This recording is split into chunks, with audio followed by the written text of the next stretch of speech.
계신 하나님 아버지 감사합니다.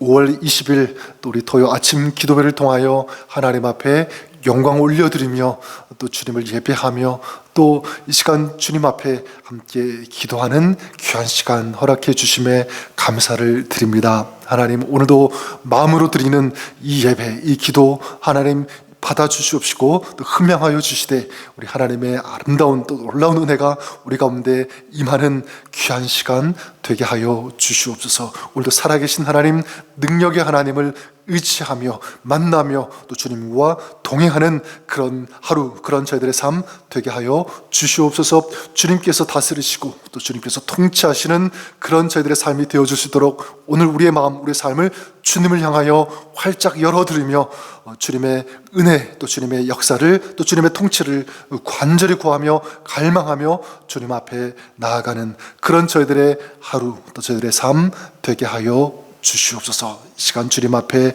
올려드리며 또 살아계신 우리 예수님의 이름으로 기도드리옵나이다. 아멘. 네, 우리 같이 하나님 말씀 나누겠는데요. 레위기 13장 오늘 18절부터 39절까지의 말씀을 우리 함께 교독하도록 하겠습니다. 레위기 13장 제가 18절을 읽고요, 39절까지 우리 한 절씩 교독하도록 하겠습니다. 피부에 종기가 생겼다가 나았고 그 종초에 흰 점이 돋거나 희고 붉으스름한 색점이 생겼으면 제사장에게 보일 것이요 그는 진찰하여 피부보다 얕고 그 털이 희면 그를 부정하다 할지니 이는 종기로 된 나병의 환부임이니라. 그러나 제사장이 진찰하여 거기 흰 털이 없고 피부보다 얕지 아니하고 빛이 옅으면 제사장은 그를 이레 동안 가두어 둘 것이며 그 병이 크게 피부에 퍼졌으면 제사장은 그를 부정하다 할지니 이는 환부임이니라. 그러나 그 색점이 이전하고 퍼지지 아니하였으면 이는 종기 흔적이니 제사장은 그를 정하다 할지니라. 피부가 불에 데었는데 그 댄 곳에 붉으스름하고 희거나 순전히 흰 색점이 있으면 제사장은 진찰할지니 그 색점의 털이 희고 그 자리가 피부보다 우묵하면 이는 화상에서 생긴 나병인즉 제사장이 그를 부정하다 할 것은 나병의 환부가 됨이니라. 그러나 제사장이 보기에 그 색점이 흰 털이 없으며 그 자리가 피부보다 얕지 아니하고 빛이 엷으면 그는 그를 이레 동안 가두어 둘 것이며 이래 만에 제사장이 그를 진찰할지니 만일 병이 크게 피부에 번졌으면 그가 그를 부정하다 할 것은 나병의 환부임이니라. 만일 색점이 여전하여 피부에 퍼지지 아니하고 그 빛이 엷으면 화상으로 부은 것이니 제사장이 그를 정하다 할 것은 이는 화상의 흔적임이니라. 남자나 여자의 머리에나 수염에 환부가 있으면 제사장은 진찰할지니 환부가 피부보다 우묵하고 그 자리에 누르스름하고 가는 털이 있으면 그가 그를 부정하다 할 것은 이는 옴이니라. 머리에나 수염에 발생한 나병임이니라. 만일 제사장이 보기에 그 옴의 환부가 피부보다 우묵하지 아니하고 그 자리에 검은 털이 없으면 제사장은 그 옴 환자를 이레 동안 가두어 둘 것이며 이래 만에 제사장은 그 환부를 진찰할지니 그 옴이 퍼지지 아니하고 그 자리에 누르스름한 털이 없고 피부보다 우묵하지 아니하면 그는 모발을 밀되 환부는 밀지 말 것이요 제사장은 옴 환자를 또 이레 동안 가두어 둘 것이며 이래 만에 제사장은 그 옴을 또 진찰할지니 그 옴이 피부에 퍼지지 아니하고 피부보다 우묵하지 아니하면 그는 그를 정하다 할 것이요 그는 자기의 옷을 빨아서 정하게 되려니와 깨끗한 후에라도 옴이 크게 피부에 퍼지면 제사장은 그를 진찰할지니 과연 옴이 피부에 퍼졌으면 누른 털을 찾을 것 없이 그는 부정하니라. 그러나 제사장이 보기에 옴이 나았고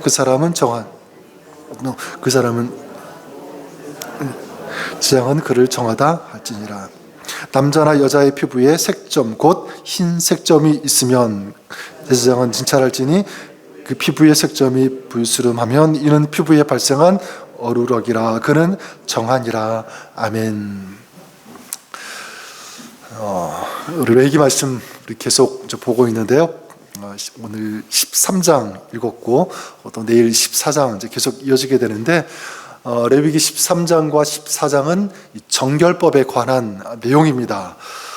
생활 가운데 만약 부정한 어떤 그런 경우가 있다면 어떻게 정결함을 받을 것인가. 그래서 이 정결법은 얽매이거나 구속하게 하기 위한 어떤 그런 법이 아니라 자유케 하려는 어떤 그런 법임을 우리가 알 수 있습니다. 자, 그래서 어제는 나병의 경우에 어떻게 그 나병을 판별할 것인가에 대한 것이라면, 오늘 말씀 24절부터 28절은 상처로 인한 그런 나병, 화상 때문에 생기는 그런 나병에 관한 것이고요. 또 29절부터 마지막 39절까지는 옴이라고 하는 이 피부병에 관한 그런 내용입니다. 그래서 제사장은 이 화상, 옴과 같은 이런 여러 증상을 보고 부정하다 아니면 정결하다라는 것을 판결하게 됩니다. 자, 이 나병과 이 옴과 같은 이 피부병을 부정하다라고 판결하는 그 이유는 뭐냐면, 어떤 주석에 보니까 이 질병이 이 죄의 결과로 인간에게 주어졌기 때문이다, 이렇게 이제 설명하고 해석하기도 하고요. 어쨌든 어제도 말씀드렸지만 이 나병과 이 옴은 이 죄와 비슷한 특징을 가지고 있기 때문에 그렇다라고 말씀드릴 수 있습니다. 어쨌든 부정하다고 판정이 되면 다시 정결하다고 될 때까지, 판정될 때까지 격리되어야 된다, 분리되어 있어야 한다. 다시 정결하게 되고 회복이 되어지고 또 정결하다는 판정을 받게 되면 그때 비로소 다시 공동체의 일원으로서 받아지게 되는 것입니다. 자, 이것은 오늘 우리에게도 전 동일하게 적용이 된다고 믿습니다. 하나님은 우리 모든 사람이 죄인이다 이렇게 선언하시죠. 그 죄의 결과는 무엇입니까? 이 죄의 결과인 이 죽음과 심판은 누구도 피할 수가 없게 되고요. 이 문제를 해결할 수 있는 유일한 방법은 바로 예수 그리스도, 하나님의 아들이시며 대제사장 되시는 우리 주님 예수 그리스도의 이 대속의 공로의 피를, 그 은혜를 의지하는 것밖에 없는 줄 믿습니다. 그렇게 그리스도의 보혈로 깨끗하게 되고 정결하게 된 그 사람들은 바로 하나님의 내 가운데, 그리고 하나님의 자녀가 될 수 있음을 믿습니다.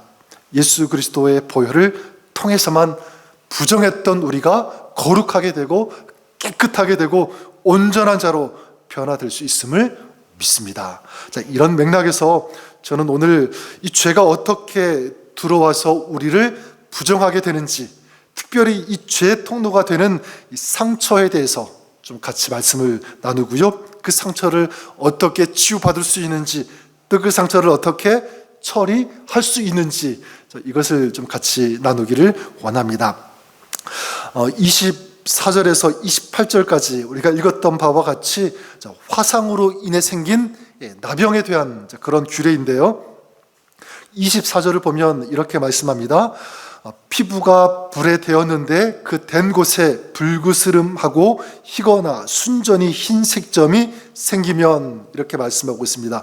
피부가 불에 대면서 그 상처로 나병균이 침투해서요, 그리고 나병 증상이 나타날 수 있다라는 것을 말씀하고 있습니다. 그래서 25절에 보면 제사장은 진찰할 지니 그 색점의 털이 희고 그 자리가 피부보다 우묵하면 이는 화상에서 생긴 나병인즉 제사장이 그를 부정하다 할 것은 나병의 환부가 됨이니라, 이렇게 말씀하고 있습니다. 색점 곧 얼룩에 난 털이 희고 그 자리가 피부보다 우묵하게 들어갔으면 화상으로 인한 나병으로 판정하게 되는 것이죠. 저는 여기에서 이 죄의 특성 한 가지를 발견할 수 있습니다. 그것은 무엇이냐면 이 화상, 상처를 통해서 나병균이 침투한 것처럼 마찬가지 이 죄는 우리의 상처를 통해서 침투할 수 있다, 들어올 수 있다는 것입니다. 상처는 이 죄가 들어와서 활개를 치게 하는 통로 역할을 할 수 있다. 그래서 히브리서 12장 15절에 보면 이런 말씀이 있습니다. 너희는 하나님의 은혜에 이르지 못하는 자가 없도록 하고 또 쓴 뿌리가 나서 괴롭게 하여 많은 사람이 이로 말미암아 더럽게 되지 않게 하며. 여기에 어떤 단어가 나옵니까? 쓴 뿌리가 나와요. 쓴 뿌리. 자, 이것은 다른 말로 상처라고 할 수 있습니다. 이 상처, 이 쓴 뿌리를 그대로 방치하면 이 쓴 뿌리로 인해서 내 자신도 괴롭게 되고요, 고통당하게 되고, 이 쓴 뿌리 때문에 또 다른 누군가를 아프게 할 수 있다. 이것이 바로 상처고 이것이 쓴 뿌리라고 하는 것입니다. 그래요, 여러분, 상처가 바로 그렇습니다. 상처가 오래되면 이 깊은 쓴뿌리처럼 우리의 내면에 깊이 자리 잡게 되고, 그래서 자신뿐만 아니라 다른 사람에게도 나쁜 영향을 미치게 된다. 그래서 이 상처가 오래되면 사람이 어떻게 되냐면 부정적인 감정에 휩싸이게 됩니다. 또 부정적인 생각을 가지게 돼요.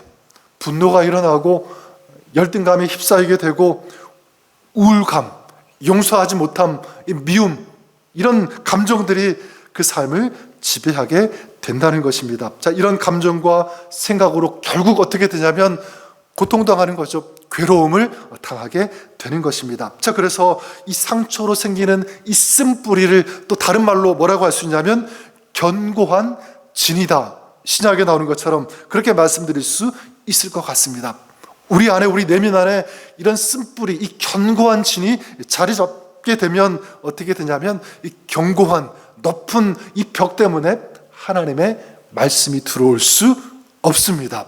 이 견고한 진이 있으면 또 우리가 하나님의 그 은혜의 자리에 나아갈 수도 없게 되고요, 또 이런 쓴뿌리, 이런 상처, 이런 견고한 진이 있다면 그 신앙은, 그 삶은 정말 아름다운 그런 성숙, 성장이 있을 수 없다는 거예요.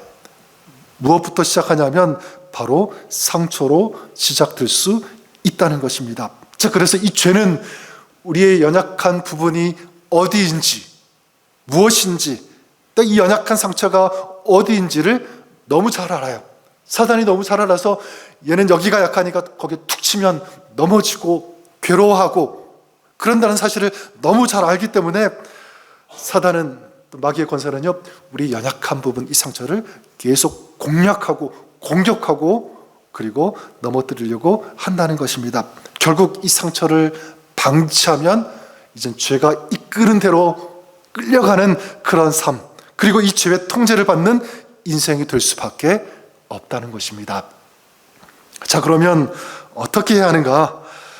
레위기 13장에서 여러분 계속 이 반복해서 나오는 말씀을 우리가 보게 되는데, 그 말씀이 뭐냐면 20절에 보면 그는 진찰하여, 그는 제사장이죠. 또 25절에도 보면 제사장은 진찰할지니, 계속 이 말씀이 반복이 되고 있습니다. 30절에도 제사장은 진찰할지니, 또 34절 읽은 말씀에도 이래 만에 제사장은 그 옴을 또 진찰할지니, 이렇게 말씀하고 있습니다. 여러분, 화상으로 생긴 어떤 그런 상처가 있다면 그때 이 상처를 가지고 있는 사람이 누구에게로 가는 거죠? 또 누구에게 진찰을 받습니까?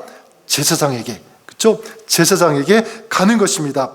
자, 나병과 같은, 또 옴과 같은 그런 병이 생겼거나 또 가능성이 있는 경우에 반드시 이 제사장에게 가서 진찰을 받아야 했습니다. 자, 그렇다면 우리에게 적용한다면 이렇게 말씀드릴 수 있습니다. 여러분, 우리에게도 상처가 있을 수 있죠. 마음의 상처, 또 생각, 또 살아가면서 만나는, 또 경험한 그런 일들을 통해서 우리 안에, 우리 내면 안에 상처가 있을 수 있습니다. 그 상처 때문에 고통당할 수 있어요. 자, 그런데 그 상처 때문에 또 이 죄의 공격을 만약 받고 있다면 어떻게 해야 하는가? 첫째는 바로 우리의 대제사장 되시는 예수님께 나아가야 되는 줄 믿습니다. 여러분, 구약의 이 제사장의 역할은 환자를 진찰하는 거였어요. 그렇죠? 근데 진찰만 했지 이 구약의 제사장은 치료는 하지 않았습니다. 아니, 치료를 못했죠. 하지만 우리 예수 그리스도, 우리 주님은 치료하시는 분이심을 믿으시기 바랍니다. 히브리서 4장 15절에 보면 우리에게 있는 대제사장은 우리 연약함을 채울하지 아니하는 자가 아니요. 이중부정이잖아요. 뭐뭐 하는 자가 아니다. 치료하지 못하는 자가 아니다. 이중부정은 뭐냐면 강한 긍정입니다.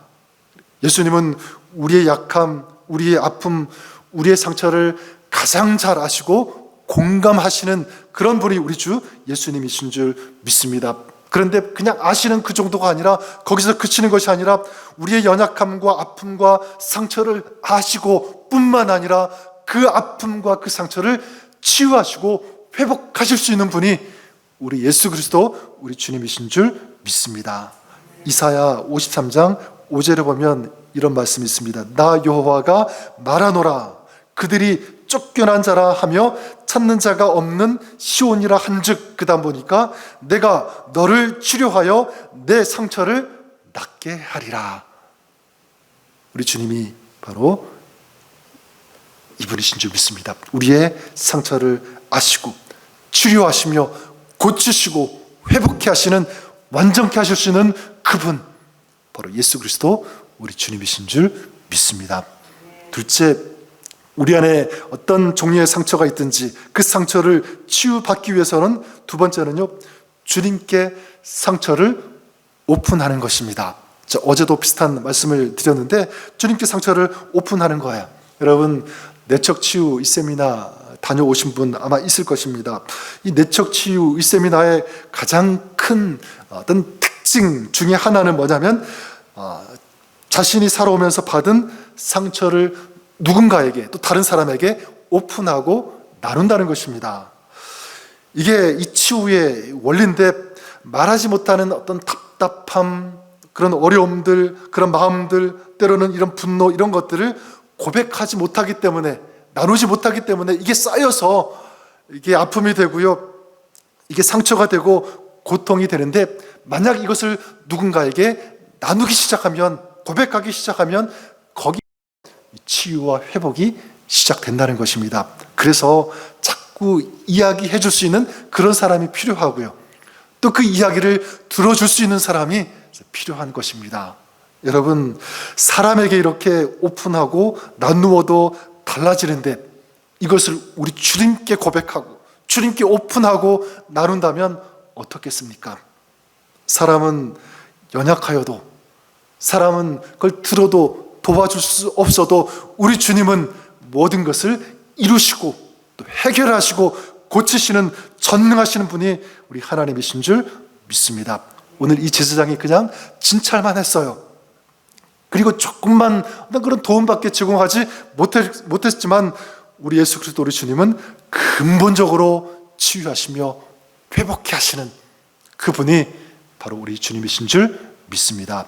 그래서 29절부터 나오는 이 옴이라는 이 피부병을 통해서도 알 수가 있는데, 그 33절에 7일 동안 관찰한 다음에 이 피부병 부위가 퍼지지 않았으면 이렇게 하라고 합니다. 그는 모발을 밀되 환부는 밀지 말 것이요, 이렇게 말씀하고 있어요. 여기 보니까 모발은 밀고 환부는 밀지 말라. 이게 어떤 의미냐면, 우리가 수술 받을 때, 병원에서 수술 받을 때 만약 머리에 수술을 받는다면 이 모발을 밀지 않습니까? 머리를 밀는 것처럼 이 환자의 털을 깨끗하게 깎는 것과 같습니다. 여러분, 하나님께서 우리의 상처를 치유하시도록 우리는 우리 안에 상처를 적극적으로 오픈하는 것이다. 이 말씀을 그렇게 적용할 수 있을 것 같습니다. 모발을 미는 것처럼 우리 하나님께서 우리 안에 있는 상처에 역사하시고 또 만지시고 치유하실 수 있도록 우리는 그 상처를 주님 앞에서 다 오픈하는 것이다. 그래서 주님 앞에 이렇게 고백하는 것이죠. 하나님, 내가 이것 때문에 아프고 고통당하고 힘듭니다. 고백하는 거예요. 인정하는 것입니다. 그럴 때 우리 하나님께서 그 가운데 역사하시고 치유의 은혜를 베풀어 주시는 줄 믿습니다. 그리고 마지막 한 가지가 뭐냐면, 이제는요 더 정결하기 위해서 우리 나름대로 노력해야 된다라는 것을 알 수가 있습니다.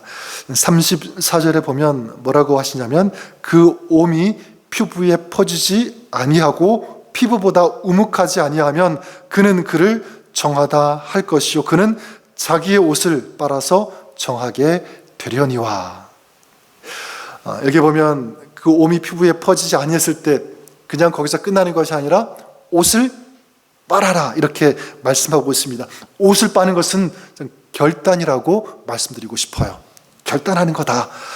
죄가 공격할 수 있는 통로를 이제 우리가 정리하는 거예요.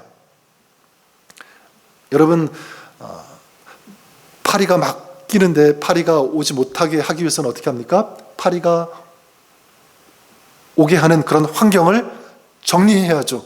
음식이 있다면 정리해서 냉장고에 넣든지, 환경이 더럽다면 깨끗하게 치우고 정리하든지 그런 노력이 필요하다는 사실입니다. 여러분, 그렇기 때문에 이 죄의 유혹이 될 수 있는 그런 자리 피하는 것이 바로 이런 거예요. 내 신앙, 내 경력으로 그런 자리 가도 괜찮아. 막 유혹하고 이 죄가 난무하고 막 그런 자리, 얼마든지 유혹받을 수 있는 그런 자리, 여러분 절대로 자만해서는 안 됩니다. 피할 것은 피해야죠. 그리고 먹는 것도 조심해야 되고 가지 말아야 할 곳 가지 않고 이런 노력이 우리에게도 필요하다는 것입니다. 여러분, 그렇게 하기 위해서 또 그런 환경을 의지적으로 만들어야 되는데 어떻게 할 수 있을까?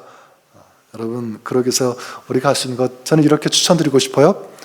찬양 많이 들으십시오. 나쁜 환경에 들어가는 것이 아니라, 나쁜 것에 영향을 받는 것이 아니라 긍정적인 좋은 또 은혜가 되는 그런 것들을 우리가 의지적으로 찾아가고 해야 됩니다. 찬양 듣고 또 어떤 경우에는 좋은 사람, 믿음의 사람 만나고 좋은 대화를 듣고요.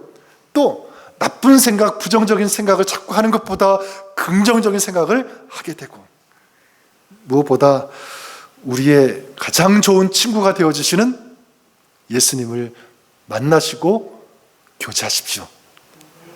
그리고 우리 주님의 말씀을 듣고 그 말씀을 묵상하십시오. 우리가 영적으로 이렇게 단련되어지면 여러분, 마귀는, 이 죄는, 이 상처는 우리를 공격할 수 없습니다. 우리 이길 거예요. 왜냐하면 이미 우리가 단련되어 있으니까. 깨끗한 심령, 또 주님과 교제하면서 은혜가 넘치며 또 하나님 주시는 그 능력을 위하여 충만할 때 절대 마귀는 우리를 공략하지 못하고 넘어뜨리지 못하는 줄 믿습니다. 오히려 우리가 그 주님 주시는 능력으로 마귀가 다스리고 판을 치는 그런 세상 속에서 하나님의 사람으로 많은 사람들 가운데 좋은 선한 영향을 끼칠 수 있고요, 이 복음의 능력을 발산하고 또 끼치고 또 많은 이 죄 가운데 넘어지고 신음하는 그 사람들을 주님께로 이끌 수 있는 그런 믿음의 사람으로, 능력의 사람으로 우리는 사용될 수 있는 줄 믿습니다. 저는 저와 여러분들이 그렇게 쓰임 받으시는, 또 사용되어지는 그런 저와 여러분 우리가 될 수 있기를 바랍니다. 여러분, 오늘도 우리의 믿음의 주가 되어주시고 또 우리를 능히 온전케 하실 수 있는 그런 주님, 그 주님 안에서 정결한 삶, 또 치유와 자유를 경험하는 그런 아름다운 삶을 살아가시는 우리 저 여러분, 우리 모두가 될 수 있기를 주님의 이름으로 간절히 축원합니다. 오늘은 우리 교회와 다락방을 위해서 기도했으면 좋겠습니다. 내가 거룩하니 너희도 거룩하라고 하신 이 레위기에 계속되는 이 말씀처럼 하나님, 우리 교회가 거룩한 공동체 되게 하여 주시옵소서. 우리 다락방을 위해서 기도할 때 하나님, 우리 다락방이 이 거룩한 공동체, 정결한 세상과 다른 그런 아름다운 복음의 교제가 있고 말씀의 나눔이 있고 또 주님의 사랑을 함께 나누는 이 거룩한 우리 다락방, 우리 모임이 될 수 있도록 축복하여 주시옵소서. 우리 교회와 다락방을 위해서 기도해 주시고 또 내일 주일 예배를 위해서도 기도해 주었으면 감사하겠습니다. 내일 말씀을 전하시는 이재용 목사님 위해서, 또 관계 세미나 인도하시는 이수연 사모님, 성령의 능력으로 붙잡아 주시고 꼭 필요한 말씀이 우리 가운데 선포되어지며 또 우리가 그 말씀으로 변화되어지는 아름다운 이 복음의 역사, 하나님 그 은혜 허락하여 주시옵소서. 우리 한번 우리 교회와 다락방 이 거룩한 교회 공동체 위해서 또 내일 주일을 위해서 이종 목사님, 이전 사모님 우리 주님 앞에 올려드리면서 우리 중보하면서 같이 우리 합심해서 기도하고요. 계속 기도하신 다음에 7시 30분까지 또 여러분의 각자의 기도 제목, 우리 간절한 마음 또 주님의 은혜를 구하는 그런 심령으로 우리 하나님 앞에 기도하며 나아가도록 하겠습니다. 우리 같이 이 두 가지 기도 제목 우리 하나님 앞에 합심해서 우리 같이 기도하겠습니다. 같이 기도합니다.